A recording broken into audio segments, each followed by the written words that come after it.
Eu estou terminando o meu mestrado aqui em Buenos Aires, em teatro e artes performáticas. É um mestrado novo que começou em 2014. Eu entrei em 2015, na segunda turma, e é meio que um mestrado infinito.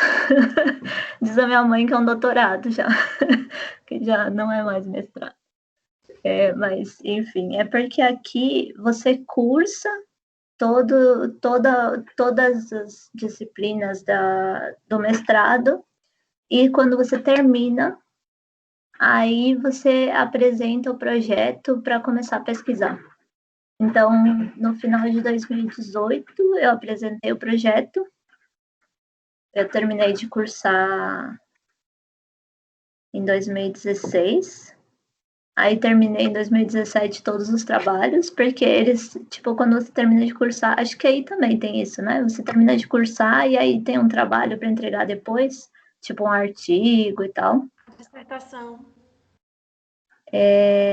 Então, tipo, para cada disciplina a gente tinha um trabalho para entregar, e depois de entregar todos os trabalhos e aprovar, aí eu pude apresentar o projeto para a pesquisa final, para a dissertação, que é que eles chamam tese de maestria.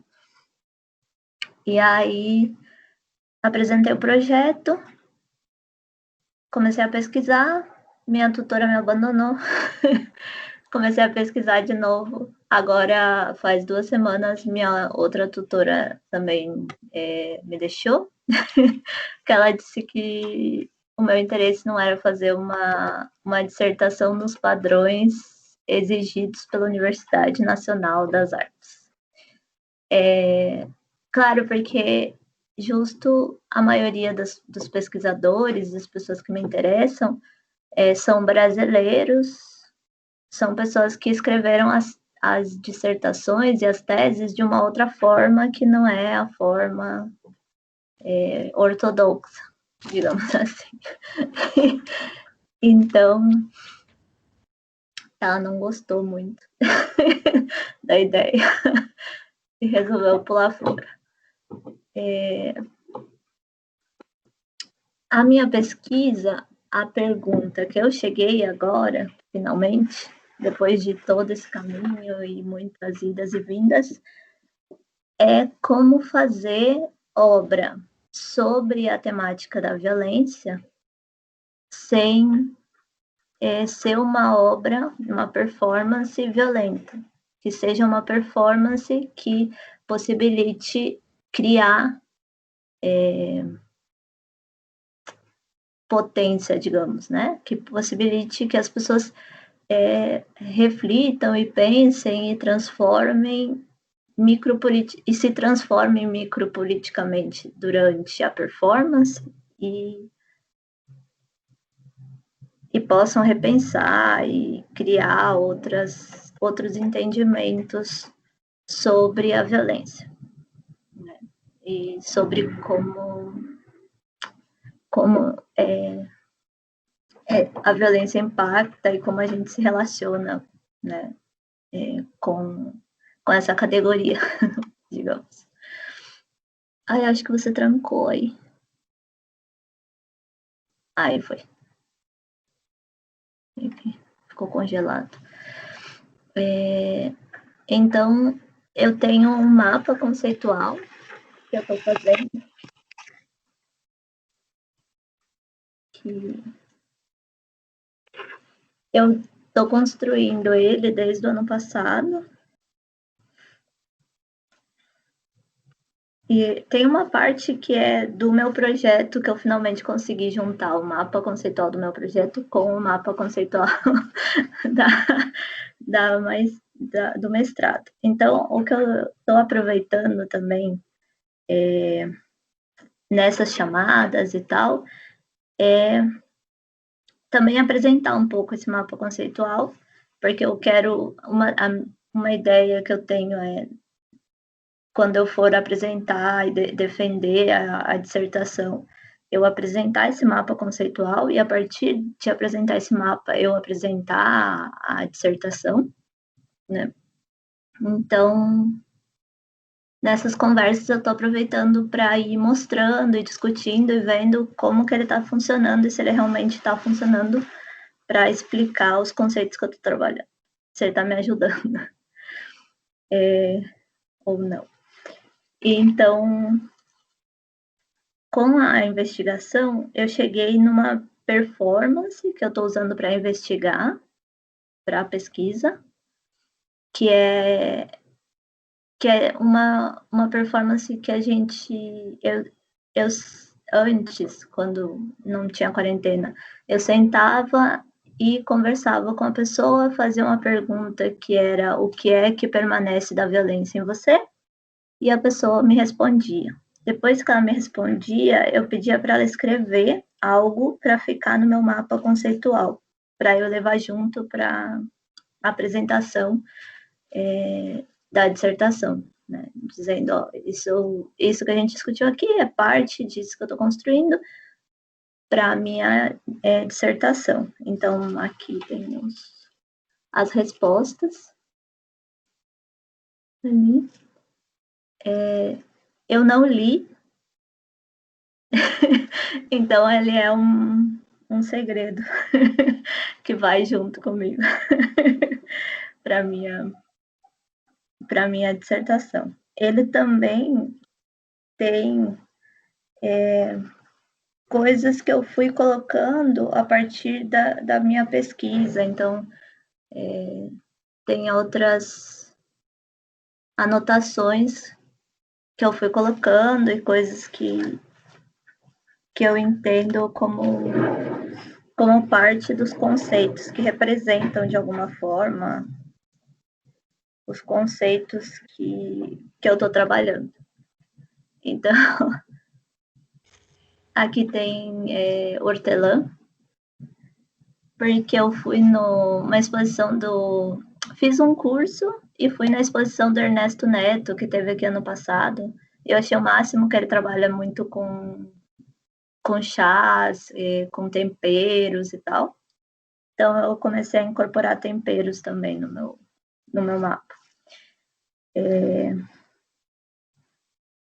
Bom, então, um pouco de contexto, já dei. E aí, como que entra a sua pesquisa? Eu, quando comecei a tentar escrever a minha dissertação, ela ia mudando muito e eu ia conseguindo escrever a partir de fazer coisas, né? Então, cada vez que eu fazia uma performance, eu conseguia ir escrever. Ou eu lia muito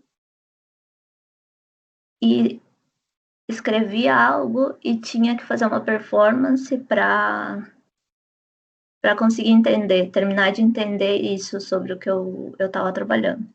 Então, como eu senti que tinha essa questão viva, assim, dessa escritura e dessa dissertação, eu comecei a buscar autores e pessoas que trabalhassem com algo que pudesse explicar, com uma metodologia que pudesse me auxiliar a explicar esse processo. E aí eu li um texto da Eleonora Fabião, que falava do escritor performer,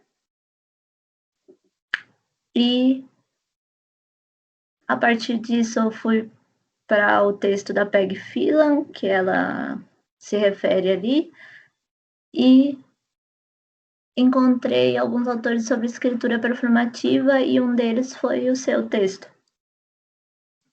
E justo você trabalhava com carta, que era uma ideia que eu tinha de trabalhar com carta. E aí eu olhei e disse, ai, sim, para ver se eu conseguia entender um pouco melhor, porque eu ainda tem algo ainda da escritura performativa. Eu li vários textos assim falando sobre isso, mas ainda tem coisas que não não termino assim de entender qual seria a diferença dessa escritura que é considerada, se diz performativa, para escritura do texto normal, ou se todo texto é uma escritura performativa de algum modo. Essa parte aí que eu fico meio assim, porque o que faz ser escritura performativa e não outra coisa? Tipo, ou se sempre a escritura é performativa, mas você define ela como performativa como um lugar do discurso, uma posição, digamos assim, de onde entender o trabalho de investigação. Isso, aí essa é a primeira pergunta. Você pode falar.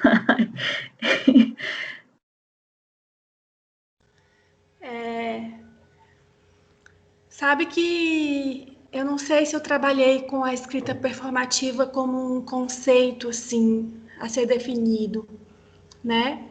Eu podia te falar um pouco, talvez, do meu percurso metodológico para te dizer como eu cheguei, né, na tese epistolar e como eu consegui defender, aprovar um projeto de uma tese epistolar e defender uma tese de uma tese epistolar na academia. Sim. Né? Porque, assim, eu fiz comunicação social primeiro, antes de fazer mestrado em artes cênicas. Eu sou graduada em comunicação. Então, assim, como eu sou escritora, poetisa, eu tenho uma relação com a literatura, o meu texto sempre foi muito subjetivo e muito carregado de poesia, né, e tal. E isso era um problema para o departamento de ciências humanas, né? Isso sempre foi um problema, isso era sempre uma questão. E na minha monografia, na graduação ainda, no final, eu conheci um professor de esquizoanálise, né? Não sei se você conhece essa abordagem. E aí foi tudo de bom, porque a esquizoanálise abria totalmente para a criação, né? Então eu consegui, com ele, eu consegui uma certa licença para poder escrever desse jeito, assim. E então aí eu comecei, depois eu fui fazer, depois eu entendi que o meu lugar era a arte, que inevitavelmente eu criava, que existe algo que se cria na própria escrita, né? Que é um processo de criação que atravessa a própria escrita, que não é escrever sobre, você começa a escrever com a experiência, né? Isso assim, é fundamental, assim, isso do sobre, com para performance, né?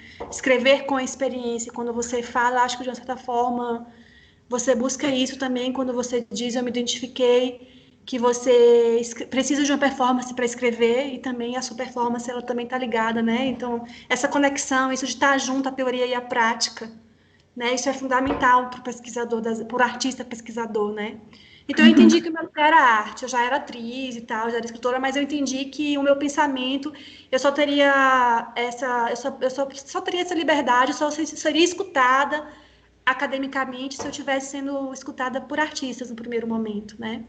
E aí eu fui para fazer mestrado na UFBA, em artes cênicas também, e lá eu tive toda a licença poética, assim. Primeiro eu cheguei com 7 pedras na mão, porque a academia, porque não sei o que. E aí a orientadora falou assim, não, calma, você estava no lugar errado, a sua poesia é bem-vinda e vamos, né, criar. E aí, assim, eu trabalhei com o conceito de cartografia, que é um princípio derivado do rizoma, né, que é um conceito de Deleuze e Guattari. A primeira obra referência para mim foi a Cartografia Sentimental de Sueli Ronick, que ela cria uma narrativa, né? Então, assim, tem um outro livro do Roland Barthes, Fragmentos de um Discurso Amoroso, que também é um tipo de cartografia, ele constrói uma narrativa, né? E a narrativa vai trazendo os conceitos, então ele cria personagens, então tem aquela coisa dos personagens conceituais, né? Ai, sim. Que eu acho que na época me ajudou também bastante. Eu meio que me afastei um pouco da esquizoanálise, mas foi assim fundamental para minha trajetória teórica, assim. E aí a questão das personagens conceituais, né, que se eu não me engano tá no livro que é Filosofia de Deleuze e Guattari. E aí, quando eu fui fazer mestrado, eu acompanhei um grupo de performance em Salvador, de intervenção urbana. E assim, eu fui praticamente morar com eles. Eles tinham uma sede lá no Centro Histórico de Salvador. E aí eu larguei tudo e fui morar com esse grupo, viver lá. Eu fui viver e a minha orientadora, mandei e-mail para minha orientadora, falei, me mudei para o Santo Antônio. Aí ela me respondeu, parabéns. Parabéns. E aí eu fui indo, assim, então eu fui tendo essa licença e eu percebia que eles queriam isso, né? É diferente, assim, de outras áreas em que você assume outro lugar, né? Então, assim, essa aproximação entre sujeito e objeto, que eu acho que eu escrevo nesse primeiro texto, foi o meu primeiro texto, assim, que eu acho que ainda não, eu estava ainda uma sementinha ali do que seria depois o desenvolvimento das cartas, né? Então, assim, aí nesse primeiro momento, então, tinha isso. Tanto que, assim, eu não gosto muito do título da minha dissertação, porque eu escrevo, assim, uma cartografia poética sobre o grupo, e, assim, isso está totalmente equivocado na cartografia. Então, seria uma cartografia poética com o grupo, né? Então, assim, eu estava com eles, eu não estava daquele ponto de vista, assim, de quem observa e que fala sobre, né? Então, assim, que é onde a gente já produz uma hierarquia. No doutorado, depois que eu terminei o mestrado, que foi uma dissertação escrita ainda nos moldes acadêmicos e tal, né, eu ainda não tinha conquistado tanta autonomia. Depois que eu saí do mestrado, eu comecei a escrever cartas como crítica de arte. Então, eu comecei a escrever cartas como escritora mesmo, e eu vi que tinha uma coisa que já também se misturava ao gênero de arte, o gênero era também um gênero literário, né? Não apenas uma crítica literária, mas era também um gênero. E aí eu comecei a produzir livros de objetos artesanais com essas cartas. Eu escrevia para artistas, para colegas, escrevia sobre meus próprios processos criativos, os processos deles. E aí resolvi propor um projeto de tese. E eu achava que eu só poderia fazer doutorado se eu pudesse escrever daquela forma. E aí eu fui fazer doutorado em performances culturais na Universidade Federal de Goiás. E o meu projeto, ele foi encantando os professores, todo mundo que via, pensava, que lindo e tal, não sei o quê.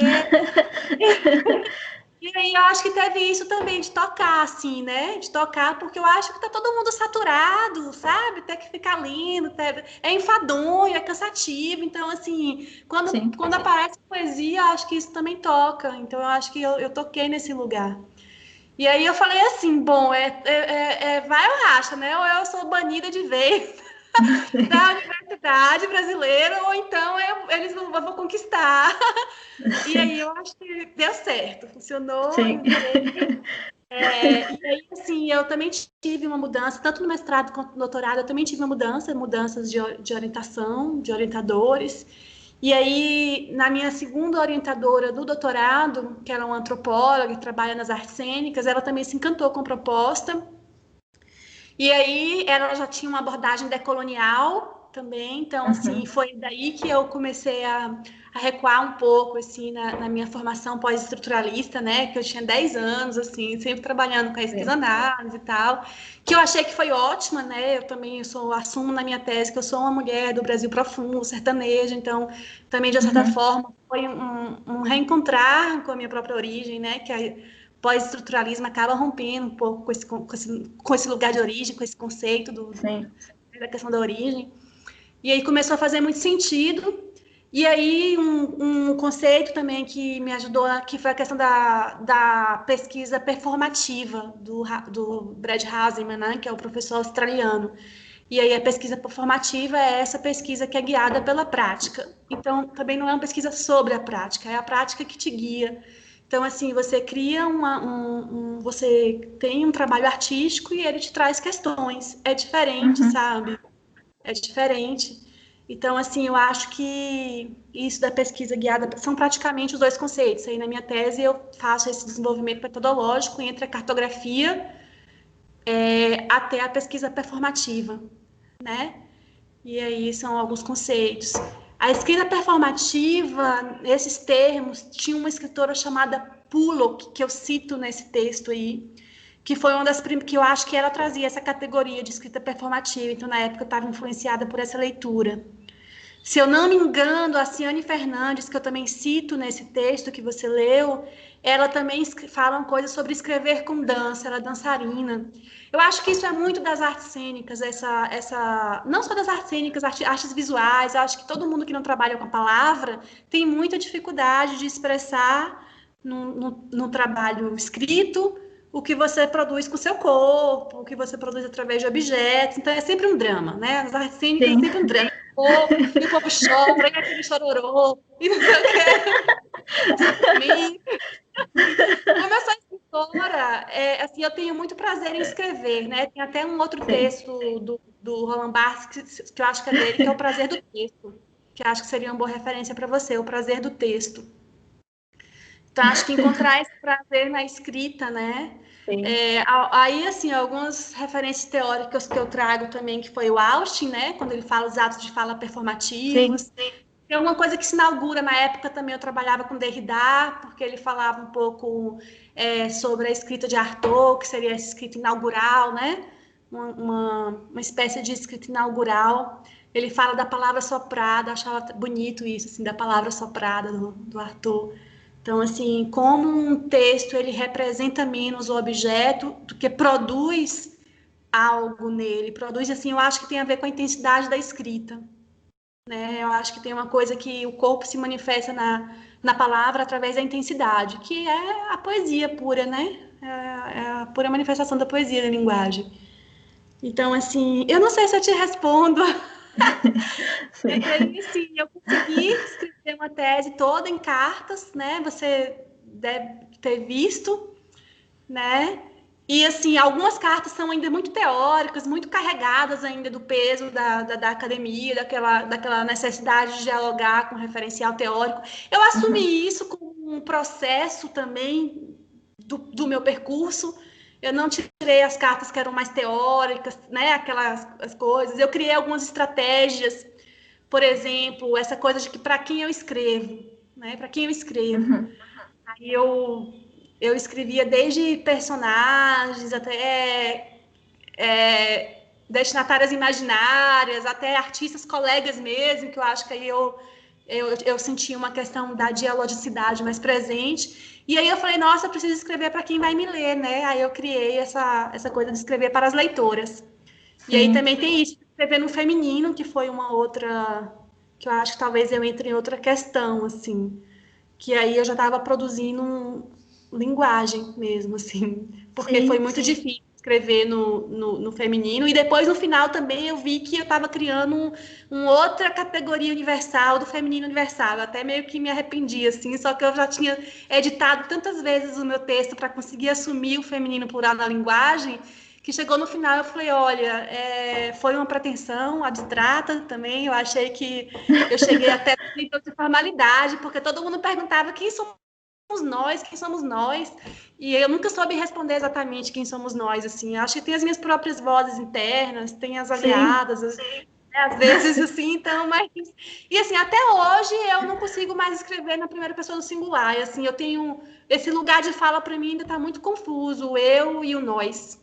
Tanto que eu acho que isso é uma questão da minha vida mesmo, a questão da intersubjetividade, da alteridade, é uma questão, assim, que eu ainda não resolvi. Mas aí eu acho que eu estou mudando o foco da sua pergunta. Sim, não, porque justo agora você estava falando disso, eu entrevistei também, não sei se você conhece, o Ricardo Aleixo. Eu já ouvi falar dele, que ele também é poeta, né?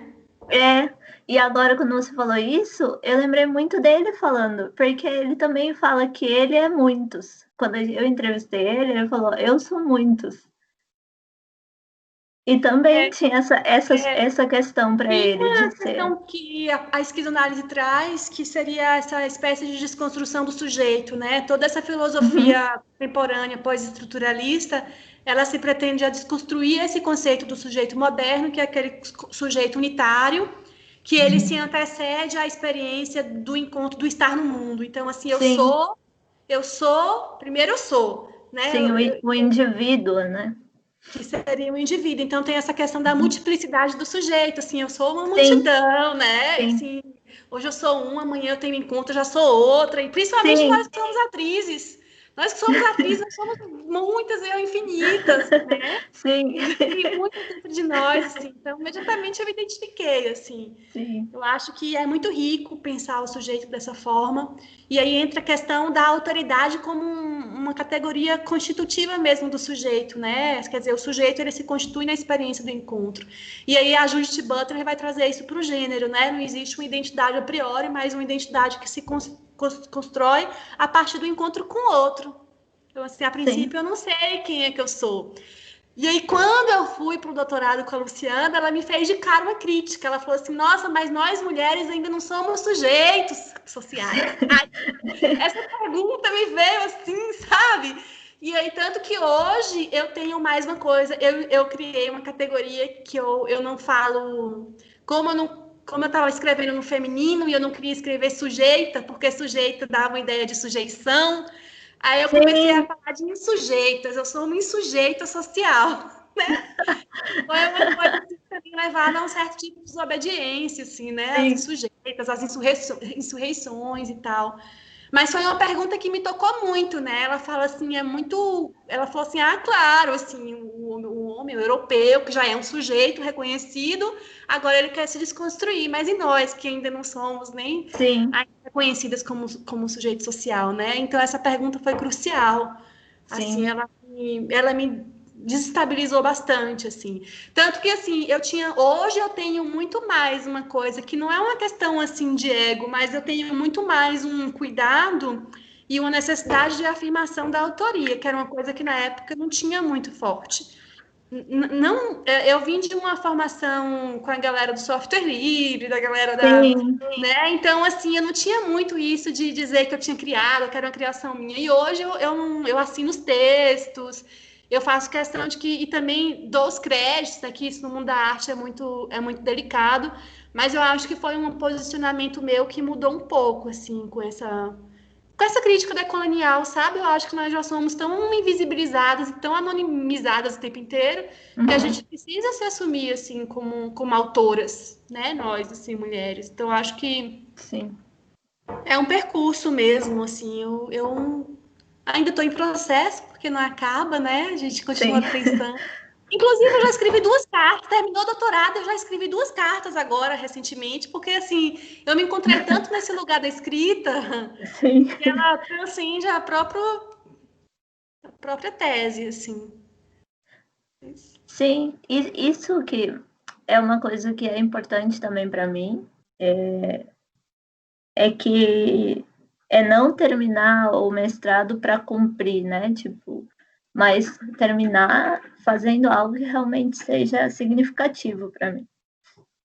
E aí, nesse sentido, entrando para outra questão, assim, o meu plano, que aí também acho que foi um dos motivos que a minha tutora pulou fora, porque a minha ideia é fazer porque aqui no mestrado, como é de teatro e artes performáticas, a gente tem que fazer uma performance e apresentar a dissertação no mesmo dia. Tem 20 minutos para performance e não sei quanto tempo lá para apresentar a dissertação. Então, a minha ideia é fazer uma grande performance, né? Tipo, desde que as pessoas entrem na sala para fazer a, a apresentação, né, final, assim, do trabalho, todo o tempo seja performance, para mim, como proposta. Então, fazer uma conferência performática e apresentar os conceitos, né, com esse mapa conceitual. Até o que eu penso é pedir às pessoas que escolham os conceitos aqui, uma das ideias que eu estou pensando, que indiquem algo aqui e que eu comece a apresentar a partir dessa escolha do jurado, da banca, de por onde que eu tenho que começar. Porque a minha proposta e como eu entendo o meu trabalho é que ele é um prisma, digamos, né? Que qualquer lugar que você... um caleidoscópio, ou algo assim, que qualquer lugar que você começar a olhar, você vai encontrar o desenho todo, e que cada parte contém todo o demais, digamos, né? Tipo, então, para eu provar isso, o meu plano é esse. Então, e para essa performance final, eu quero falar, e aí é uma coisa que eu acho importante, para eu ser coerente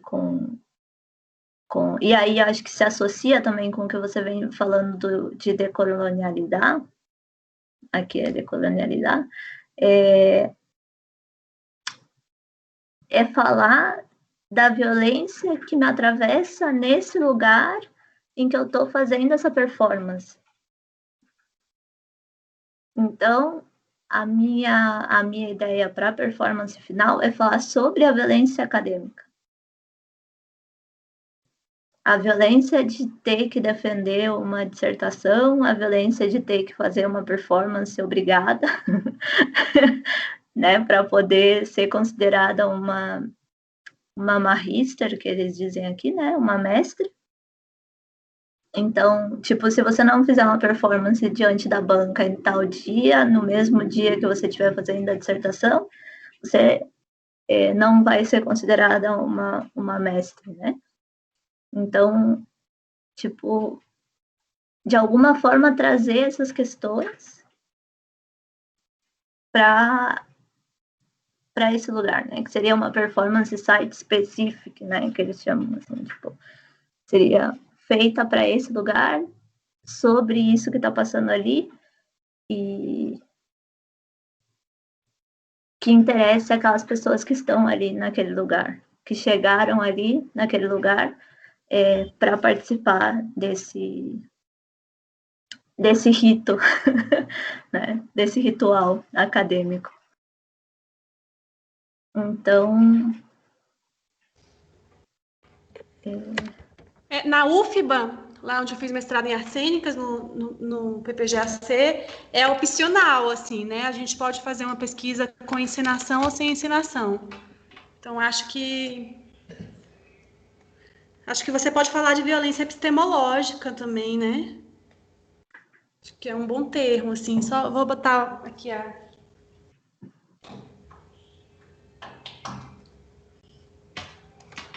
bateria que estava descarregando. E acho que o conceito de pesquisa performativa vai ser bem importante para você, assim, do Brad Haas. Tem que se chamar Manifesto da Pesquisa Performativa. Tem ele hoje traduzido para português. E aí é isso, assim, essa aproximação entre forma e conteúdo, né? Você precisa se aproximar da estética do seu objeto de estudo, digamos assim, né? O Derrida tem aquele, eu não sei se é dele o termo, que tem aquele livro Enlouquecer o Subjétil, né? Ele traz a ideia do subjétil, assim, né? Que seria isso de se lançar, quando ele fala do Arthur, de se lançar se lançar mesmo, que é a questão da imersão, de imergir, né? De não ter esse distanciamento mesmo, de não criar esse distanciamento. Eu acho que a gente das artes cênicas, a gente faz isso porque a gente incorpora a experiência, principalmente da performance, né? Agora, eu achei, assim, a sua ideia super performática, assim, a ideia de partir da própria... Você partir, né, do que as pessoas ali vão retirar, assim. Eu acho que, de repente, até abrir esses segredos, assim, acho que seria... Tipo assim, é uma performance inaugural, assim. sim, sim, a ideia é um pouco essa de conseguir, nesse momento, vincular toda essa pesquisa e apresentar e defender o que eu construí durante todo o meu percurso nesse mestrado, né? porque se é para terminar isso, que seja coerente com tudo que foi pesquisado, porque nesse sentido também me identifico, porque eu também tinha vários amigos do software livre, desse movimento, hackers e tudo, e eu lembro que uma frase que ficou para mim, um conceito, poderíamos dizer assim, desde aquele tempo, e que eu sinto que eu trago ele até agora, e que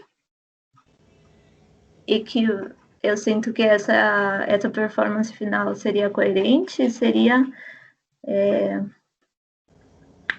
o de terrorismo poético, né? Seria um ato de terrorismo poético, essa performance final aí sobre violência, sobre fazer performance dentro da universidade, sobre ser obrigado a fazer performance na universidade, sobre como a performance entra na universidade e no mundo acadêmico e como ela se institucionaliza. E algo muito importante para mim é por que somos violentos quando não necessitamos mais da violência? Por que insistir? Eu acho que é bom você trazer isso, porque assim, uma coisa que às vezes eu estou na performance há uns 10 anos, né? Eu fazia teatro antes e tal. E eu acho que nos últimos tempos eu comecei a ficar meio arredia com o mundo da performance, porque isso de ficar testando todos os limites o tempo inteiro, eu comecei a achar um universo super violento. Quer dizer, como você fica reproduzindo a violência, né? E para mim também é fundamental um tipo de sublimação poética. Assim, eu acho que a arte está aí justamente para reinventar a realidade, né? Porque se a gente fica reproduzindo na linguagem ou na expressão essa violência, eu não sei para que criar, sabe? Eu tenho dito assim, sabe, para que eu vou criar uma coisa? Então não me dou o trabalho, né? Vamos reproduzir a realidade, que ela já está dada aí. Sim. Então, assim, Sim. eu tenho tido talvez algumas reservas hoje com relação ao meio mesmo da performance, por essa falta de cuidado, que já vem uma coisa da minha vida pessoal, assim, sabe? Assim, de buscar mais uma estética do cuidado de si, de buscar mais relações mais cuidadosas mesmo, assim, sabe? Esse cuidado com o outro, esse cuidado com esse outro, que às vezes, essa recepção, que eu acho que às vezes a gente perde um pouco na performance, porque é a minha experiência que importa, né? Então, às vezes, não importa nem se tem alguém te vendo, o importante é você ir lá e ficar lá, se masturbando lá em cena. Então, às vezes eu acho que a arte contemporânea entra muito nesse lugar, assim. E principalmente a arte da performance, né? Essa coisa desse atravessamento da fronteira, eu acho que não sei, eu também estou muito nisso, assim, de não reproduzir a violência, sabe? No meu caso, quando eu trabalhei com as poéticas dos silêncios, eu queria o silêncio como um estado, mesmo de voltar um pouco para mim, e meio de também uma vida menos desacelerada, sabe? Assim, com menos informação e tudo. Tinha muito a ver com a estética do cuidado. E aí depois eu entro na questão do silenciamento cultural, que era uma coisa que eu evitava, porque assim, aí eu ia entrar num lugar político de novo, de ter que ficar ali argumentando, e ppp, era batalha de novo, e ficar, né, tipo, Sim.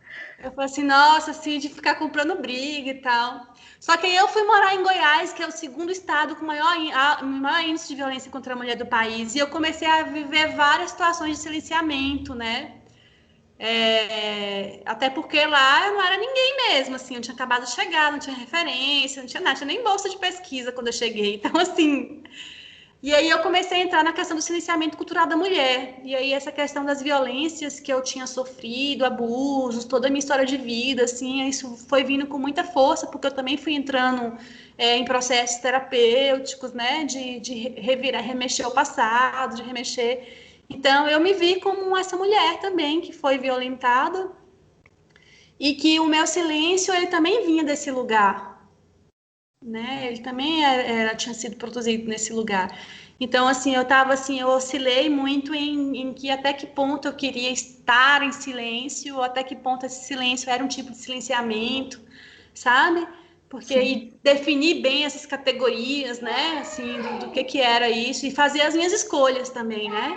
Então, assim, foi aí que eu entrei na questão das violências, né, que você falou, assim, de se perceber um corpo violentado, até pela própria academia também, porque a gente que poeta desde criança, assim, né, se você for ver a história dos poetas, assim, na escola é sempre uma violência, né, contra essa sensibilidade mesmo, assim. Eu acho que a perspectiva decolonial, ela está trazendo muito isso, assim, de respeitar de onde essa pessoa vem, né, Minha ex-orientadora tem um trabalho lindo, assim, com protagonismo infantil, né, com trazer é isso, assim. Eu acho que a universidade brasileira tem muita influência, toda essa influência europeia, né, que não considera o corpo, que não considera a nossa própria experiência empírica, prática, né? A gente veio desse lugar e de repente toda essa carga teórica.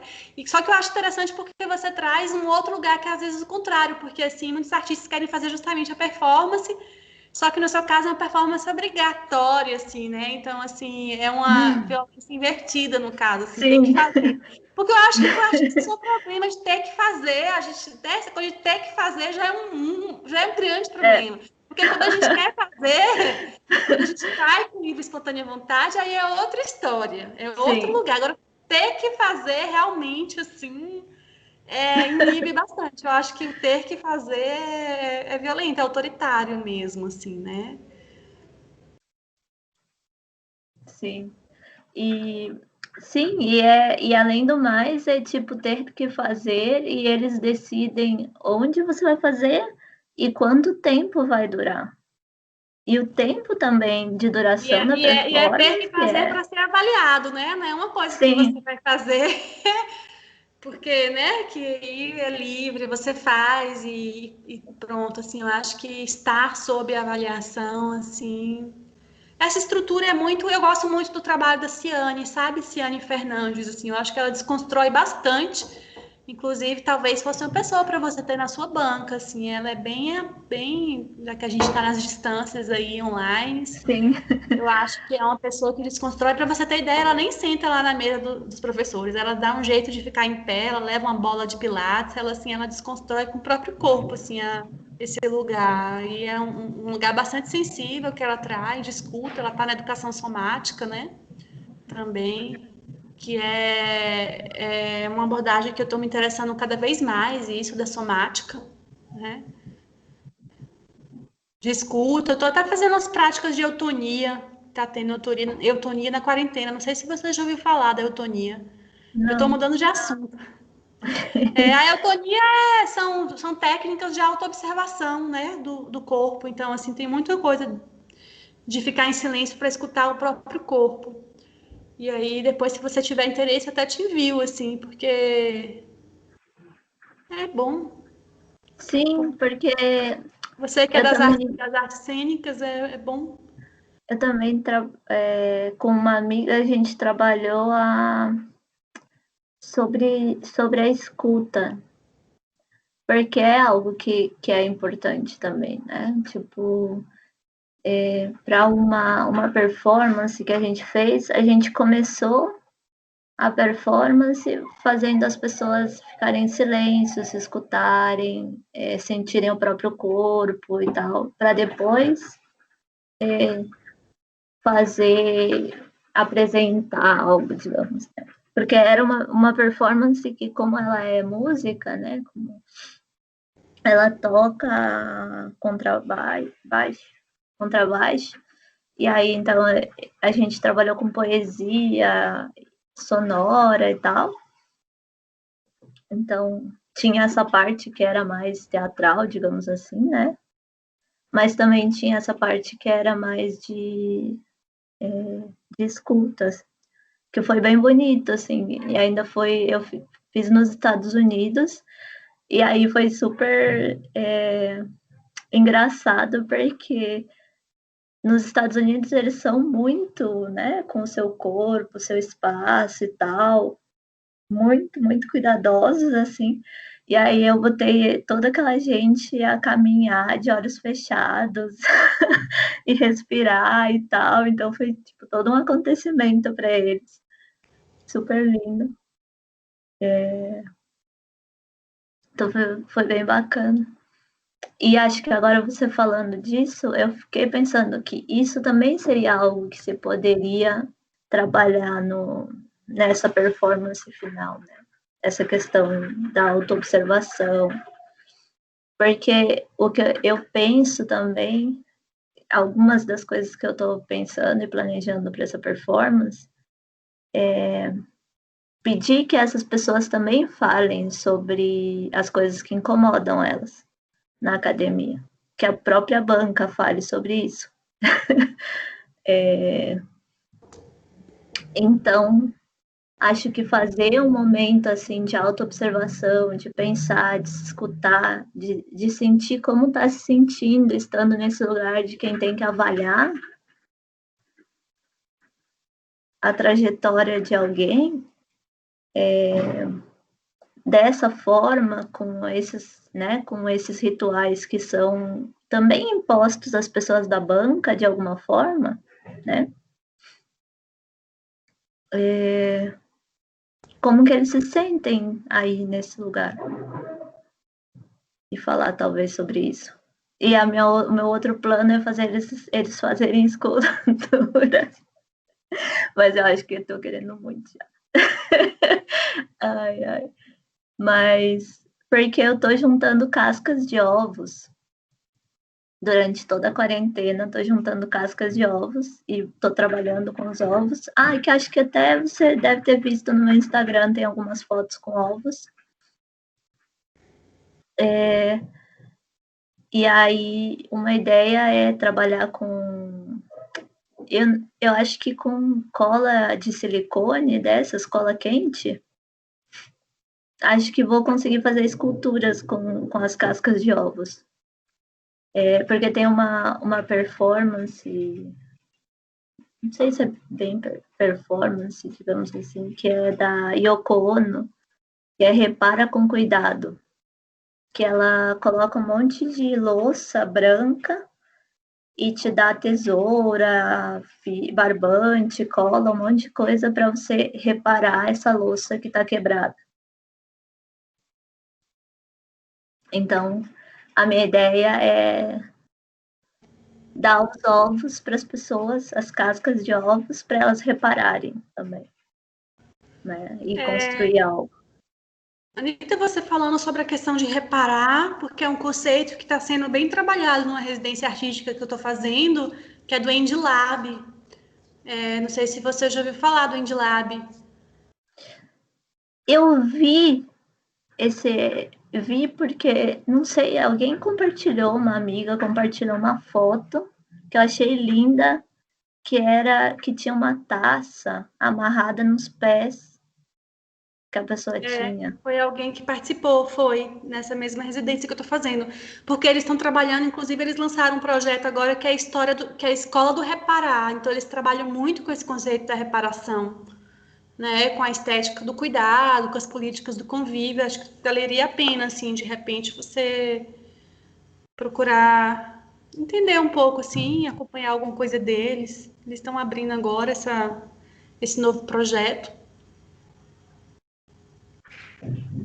A Fernanda Eugênio, ela mora em Lisboa, mas tem algumas sedes aqui no Brasil, né? Rio de Janeiro, São Paulo e Curitiba. E agora eles estão trabalhando online, então o bom é que dá para fazer. Assim, um plano que eu tenho é talvez ir fazer o doutorado em Portugal depois, para seguir a pesquisa e tal. E aí, quando eu vi também que era justo a escola do Reparar e que eu estava trabalhando com isso, eu pensei também, tipo, depois seria um lugar que eu poderia ir ver e tal. Mas, tipo, agora eu tô mais fechando portas, tentando. Tem uma hora que tem que fechar, né? Exato.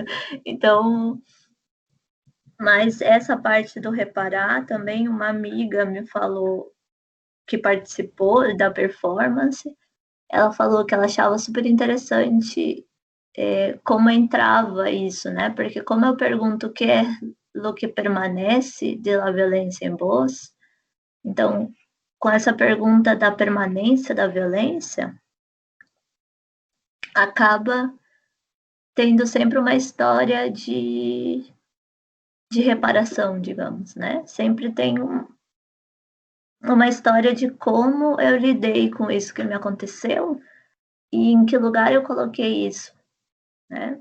E como eu segui depois. Que eu acho que é muito potente dessa pergunta que eu encontrei como para investigar, que é a da permanência, né? Porque em geral a gente sempre fala da violência e o que é a violência, não sei o quê. E quando você pergunta o que permanece, entra mais numa pergunta da construção da subjetividade, né? Depois do que aconteceu. Que aí também eu ainda estou vendo como que eu vou colocar isso na minha dissertação. Porque isso, quando você falou do poema, da poesia e tal, justo uma grande briga com essa orientadora que eu tinha, era que eu queria botar 2 poemas meus como parte da dissertação, e aí eu achei lindo que fosse um capítulo, tipo, capítulo tal, poema. É ali o poema. E aí ela falou, não, mas não é um livro. Umas coisas assim, tipo, não, isso sai muito de uma tese, ter um poema, ou, tem que explicar, então, porque tal poema, tem que explicar o poema. Eu falei, não vou explicar o poema. Como que eu vou explicar o poema? Não, tipo, como assim? Se a pessoa não pode entender o poema, por que ela tá lendo a minha dissertação? A minha ex-orientadora, a minha orientadora do mestrado, ela tem um livro que é Trajeto Criativo, que eu cito na apresentação da minha tese, e que ela fala isso, assim, que a poesia, e que isso não é apêndice, né? Que isso entra no próprio corpo do trabalho. Então, eu acho que isso também seria um argumento, assim, de como incorporar no próprio corpo da tese. E isso que não é anexo, ela fala, não é anexo. A gente não vai colocar no anexo. Nosso trabalho de campo, isso não é anexo, isso é o trabalho. Sim. Né? Então, Sim, é um livrinho muito pequeno, chama Sônia Rangel, ela deve ter algum artigo sobre isso. E ela fala Trajeto Criativo, esse livrinho dela, que eu cito na minha tese também. É um livrinho bem pequeno, assim, de poucas páginas, talvez você consiga até comprar pela Edufba, não sei se foi pela Edufba que ela lançou. Mas eu digo assim, a gente precisa, e principalmente assim no mestrado, que a gente ainda não conquistou tanta autonomia, né? A gente ainda está sendo muito pressionado, assim, e tal. A gente precisa muito desse referencial, dessas professoras, assim, que estão chutaram balde mesmo. Tem, aqui na UNB tinha a Bia Medeiros, né? Não sei se você conhece o trabalho do Corpos Informáticos. Ela falou que minha tese estava muito acadêmica ainda. Ela falou que queria um objeto, que queria um objeto e tal. Então, assim, é isso, assim, acho que a gente precisa dessas aliadas, sabe? Sim, mas justo agora você falou, eu lembrei a minha prima, que ela fez a tese de doutorado dela na USP. E aí ela colocou como anexo o poema. É triste, né? Não sei se você percebeu na minha tese, as minhas citações estão todas nas rodas de rodapé. Eu botei os autores lá embaixo. Sim. E assumi mesmo, assim, a minha voz, sabe? Sim. Mas, assim, até chegar nesse lugar, eu passei por tudo isso que você está passando. Eu tive que ficar defendendo e justificando e argumentando, tanto que eu não conseguia nunca fazer o que eu dizia que ia fazer. Eu só consegui fazer mesmo na tese, porque eu já tinha rompido todas essas, eu já tinha entrado, rompido todas essas fronteiras. Assim, antes eu ficava assim, Sim, era um capítulo para apresentar, um outro para defender, o outro para justificar e acabou o tempo, entendeu? Aí sim, você ficava só justificando e argumentando e não chegava sim, para fazer a coisa. A gente ficava tendo que ficar sim. pedindo licença o tempo inteiro. Eu tive um pouco de dificuldade, não foi dificuldade, mas assim, quando eu fui para o programa de performances culturais, que é interdisciplinar, lá eu encontrei os antropólogos, os sociólogos, encontrei tudo de novo, o pessoal das ciências sociais. Aí eu falei, gente, eu vou ter que ficar de novo garimpando no lugar da arte, dizer que a gente é artista, que a gente tem uma forma Uhum. de cuidar. Por isso, assim, eu tive um cuidado de ter mulheres artistas na minha banca. Eu falei, não vem esse povo da antropologia, assim, porque é lindo dialogar. Só que aí a gente acaba, nós somos, assim, a minoria acadêmica. Nós somos a minoria acadêmica. Então, assim, a gente vai sempre ficar sendo questionado a legitimidade do nosso pensamento, a legitimidade do nosso trabalho, entendeu? A competência acadêmica, sempre colocada em xeque, por a gente ter nossas próprias formas essa outra forma de produzir conhecimento, assim, que eu acho que a Sim, ciência, ela traz isso muito bem, sabe? sim, porque é justo isso, assim. Porque eu escrevi esse poema, aí o poema para mim é toda a síntese do decolonial, tá tudo ali, tá tudo ali. Aí, tipo, a pessoa quer que eu explique o que tá ali? Tipo, não. Igual agora eu botei as notas assim, tipo, isso faz referência para isso faz referência de tal coisa, tipo, fui botando, tá cheio de nota ali. Eu li parte do seu texto e eu falei, ah, tá, pronto, vou botar ali na nota. Isso é tal coisa, isso é tal discussão, isso é tal discussão. Só que aí fica tipo um negócio de numerologia, né? Porque é tanta discussão que tem em cada palavra ali que é bom.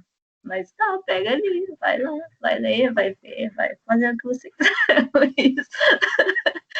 Ai, ai, mas sim, muitas, muitas brigas mesmo. E uma briga grande com a minha orientadora também foi isso. Foi tipo, ela dizia, não, mas se você ficar justificando, né? Tipo, porque para eu fazer com esse formato que eu queria fazer, eu tinha que justificar porque eu queria fazer com esse formato. E aí, ela disse, você vai usar todo o espaço para justificar porque está fazendo com esse formato e não vai estar o conteúdo da pesquisa, digamos assim, porque como tem todas essas entrevistas que eu estou fazendo, tem toda a parte das performances que eu fiz, né? Então, toda essa construção que houve, ela falou, e aí isso não vai ter espaço porque você está justificando por que está fazendo o que está fazendo. Aí eu falei, não, mas se eu não fizer no formato que eu quero fazer, não tem sentido também fazer esse conteúdo com um formato que não me satisfaz. Então, aí estou tentando agora encontrar a medida perfeita entre a forma e o conteúdo que eu quero botar ali. E pensando que conteúdo é forma, né? E que forma é conteúdo. Então, enfim. Mas eu super te entendo com a questão da justificativa, porque, tipo, tem que voltar lá atrás, né? Dizer, tipo, ai, olha só, a modernidade passou. Ou, né? Tipo, todo mundo já passou. Agora a gente está aqui. E que são coisas que aí você tem que usar parte do texto para explicar coisas que todo mundo já explicou também. Aí tem que voltar a explicar o que já está explicado, e é tipo, é bem cansativo mesmo.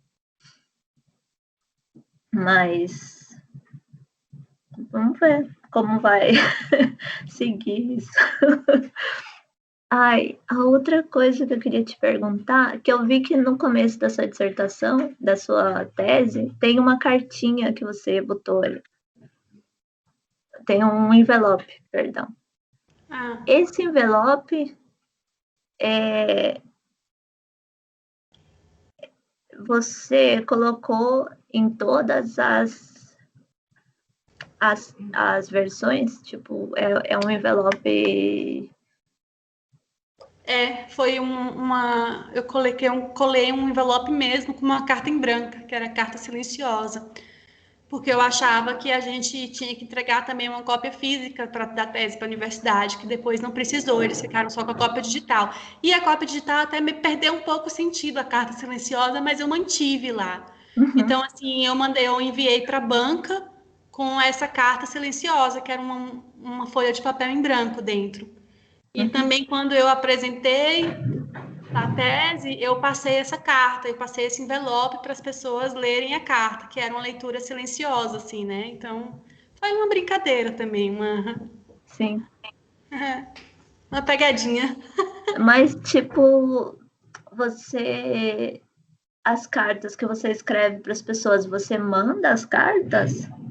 Sim, algumas eu mando pelo correio, algumas mandei algumas pela internet. No fim, a questão do correio é o mais interessante, né? Porque senão você escreve e-mail, não escreve uma carta.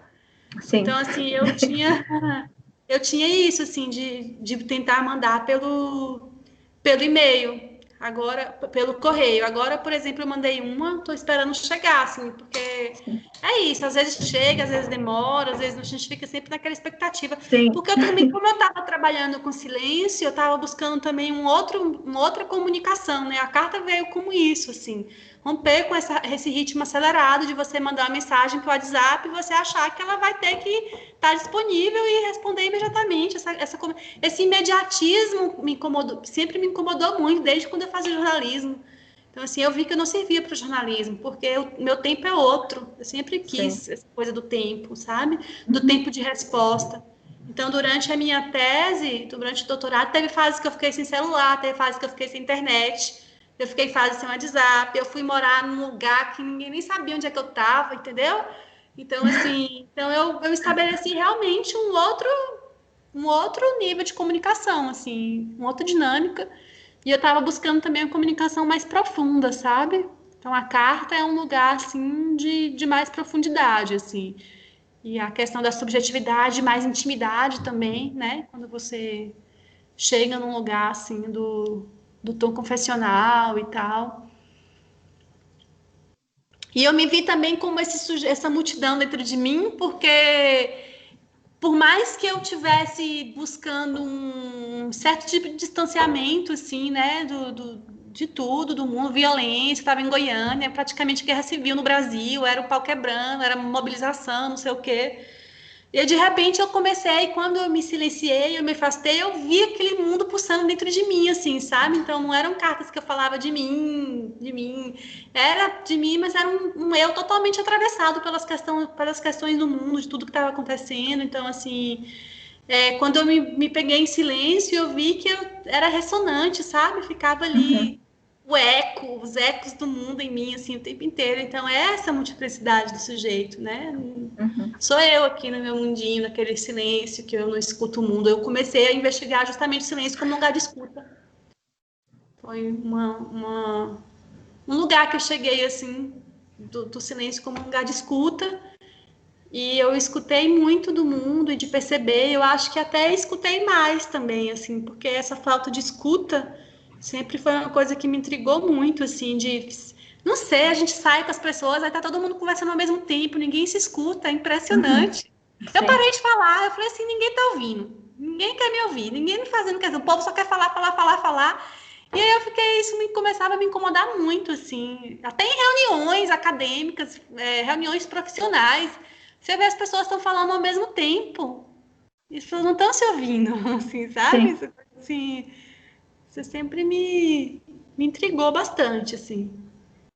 Sim, é algo que hoje em dia eu acho que tem muito mais, né, pela questão da internet e de como se organiza isso, de produção de conteúdo, né? Então, tipo, todo mundo está produzindo conteúdo o tempo todo. Então, o mais importante é mostrar o meu conteúdo e produzir esse conteúdo que receber os outros conteúdos, né? Então, é uma coisa que está, acho que, muito presente hoje em dia e que eu acho que é uma coisa que as pessoas ainda estão aprendendo a dosar e a entender e ver a medida disso, né? Porque eu sinto também, por exemplo, que eu via no começo da quarentena vários amigos assim, ai, todo mundo no grupo, nos grupos de WhatsApp, falando de como se cuidar, de como não sei o que, e não sei o que, né? Tipo, a super compartilhamento, assim, de informação sobre a questão do coronavírus, né?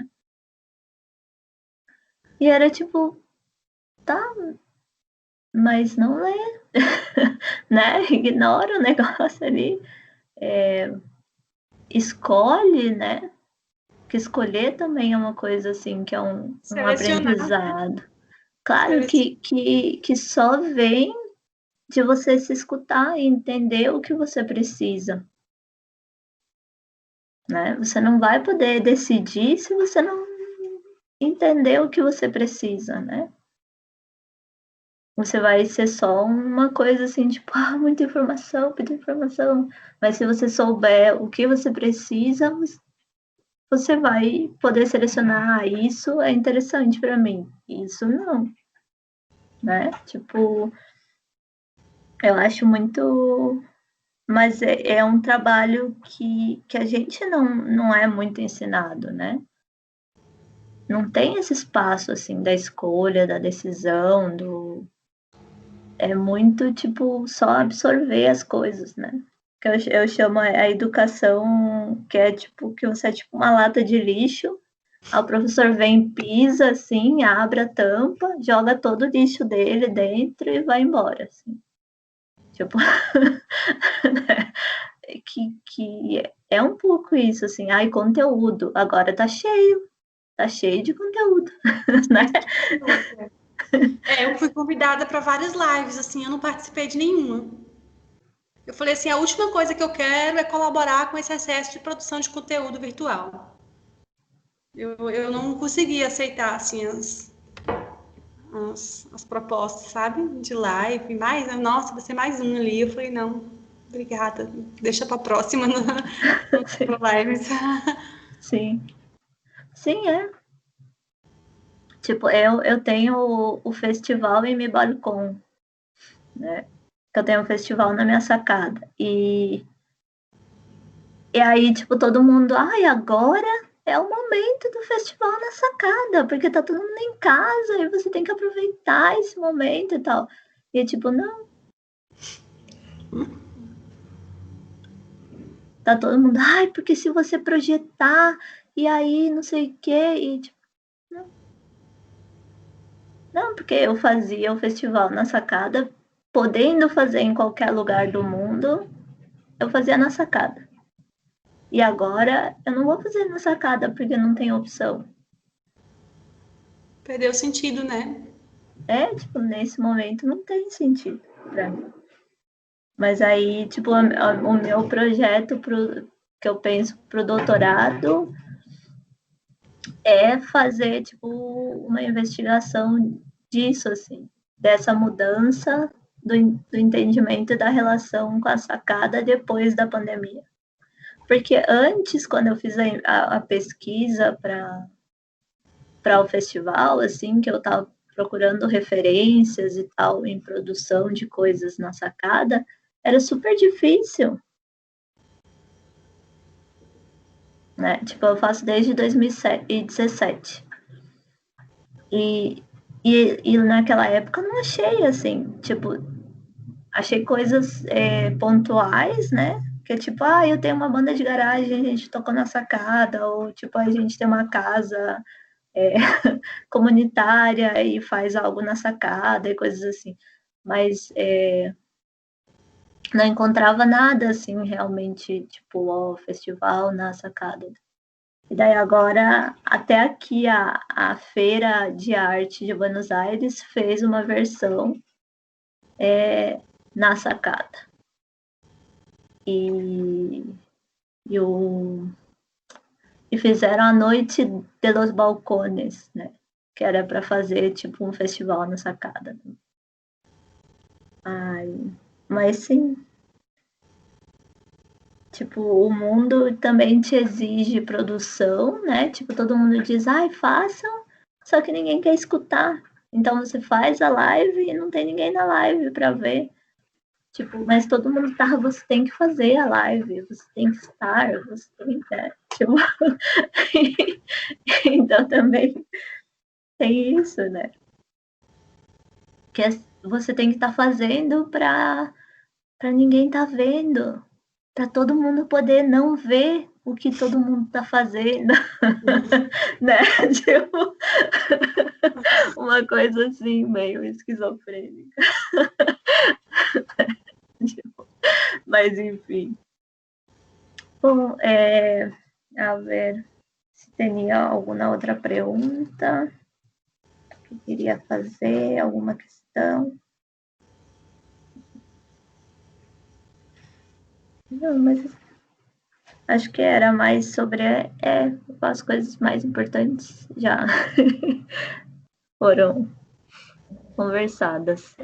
Queria te agradecer muito por te disponibilizar esse tempo assim de conversar. Um dos planos agora que eu vi a sua tese epistolar, eu estou pensando em fazer um capítulo epistolar.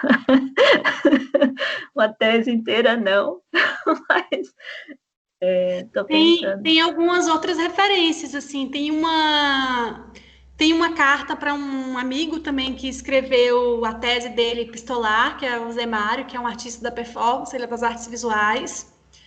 E a tese dele está disponível, se chama Epistolário, está disponível na UNB.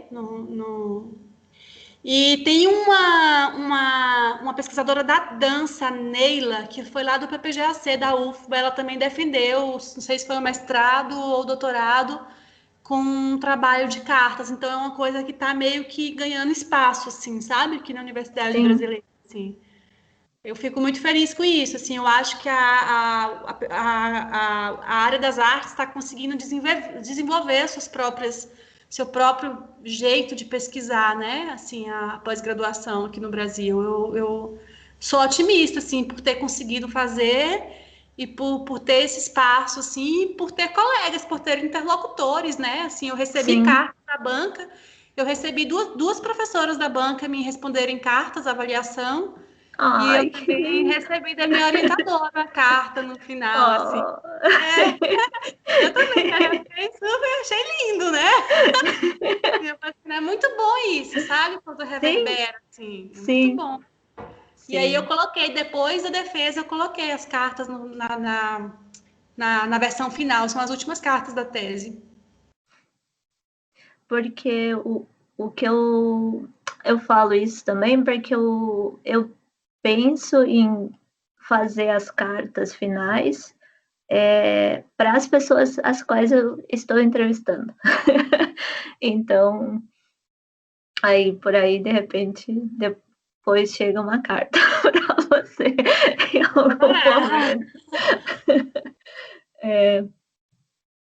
Então, para também dizer que. E eu acho que achei legal também encontrar essa ideia, porque é uma forma também de devolver essas pessoas que foram tão generosas em ter e disponibilizar esse espaço de conversa, né?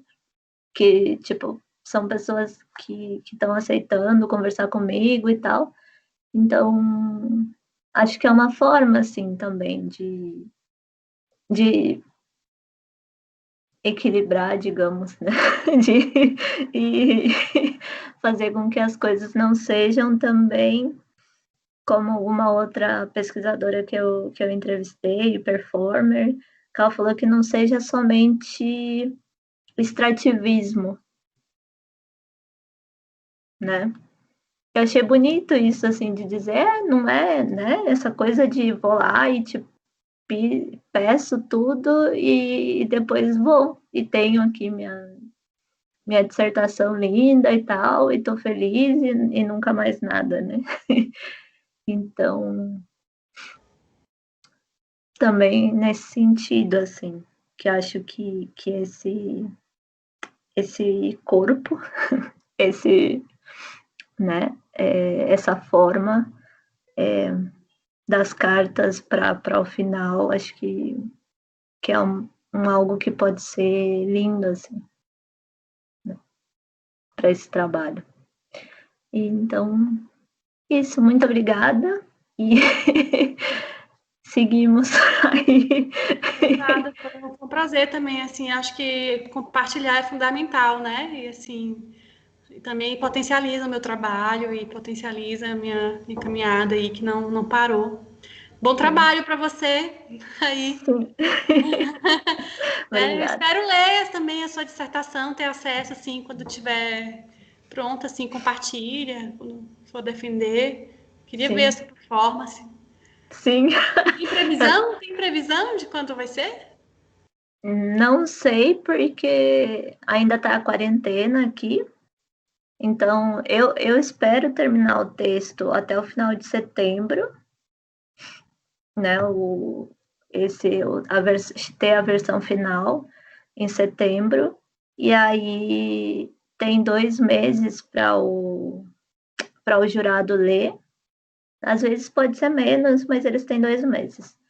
E aí, acho que em dezembro, digamos. Se já saiu a quarentena, né? Que espero que sim, pelo amor de Deus. Ninguém merece. Mas, enfim. Então tá, Anitta, mande notícias. Sim, você também. Fique bem por aí. Tchau. Tchau, boa Beijo, bom fim noite. de semana.